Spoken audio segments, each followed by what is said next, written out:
एक गांव के बीच एक बड़ा सा सूखा हुआ पेड़ था। लोग कहते थे वह एक श्रापित पेड़ है।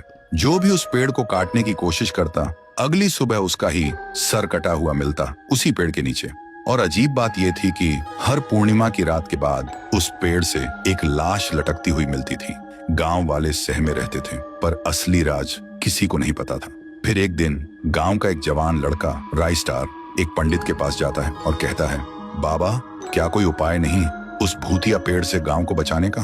पंडित गहरी आवाज में बोलता है, उपाय तो है बेटा, लेकिन पहले हमें जानना होगा इस पेड़ के अंदर कैद वो शैतानी शक्ति कौन है। जब तक सच सामने नहीं आएगा मुक्ति असंभव है। फिर एक पूर्णिमा की रात दोनों उस पेड़ के पास आते हैं।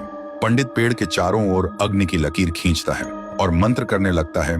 मंत्रों की गूंज हवा को कांप आने लगती है और उसी बीच राइस्टार गरज कर बोलता है, सुन, अगर तू सचमुच यहाँ बसा है तो सामने आ और बता तू मासूम लोगों की जान क्यों ले रहा है। तभी पेड़ में एक लड़की का चेहरा आता है। वह चिल्लाती है, बंद करो ये मंत्र, मेरे कान फट रहे हैं। राइस्टार दहाड़ता है, पहले सच बता, तू इस पेड़ में क्या कर रहा है और क्यों गांव वालों का खून पी रहा है। तभी वो बोलती है, मैं इसी गांव की एक अनाथ लड़की थी।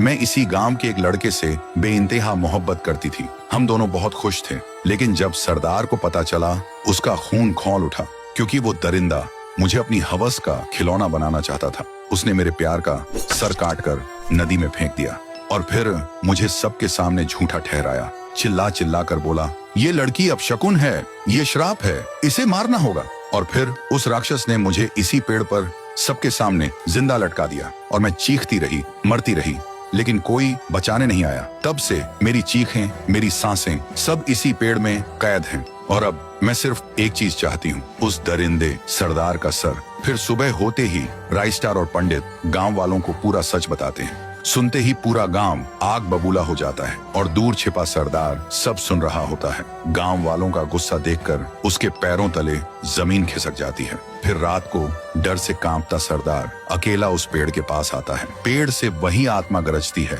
आ ही गया तू दरिंदे, तेरे ही खून की प्यास थी मुझे। सरदार घुटनों पर गिरकर रोता है, माफ कर दे, मैं हवस में अंधा हो गया था, मुझसे गलती हो गई। लेकिन तभी उसका सर खुद ब खुद धड़ से अलग हो जाता है। पेड़ तेज रोशनी में जल उठता है और फिर धीरे धीरे शांत हो जाता है। सुबह गांव वाले पेड़ के पास आते हैं और देखते हैं सरदार की लाश बिना सर की जमीन पर पड़ी है। पंडित मुस्कुराकर कहता है, अब श्राप खत्म हो गया। और राइस्टार आखिरी बार कहता है, गांव को श्राप से बचाने के लिए एक ही चीज चाहिए थी, सच का सामना करने की हिम्मत। और आज वो हिम्मत जीत गई।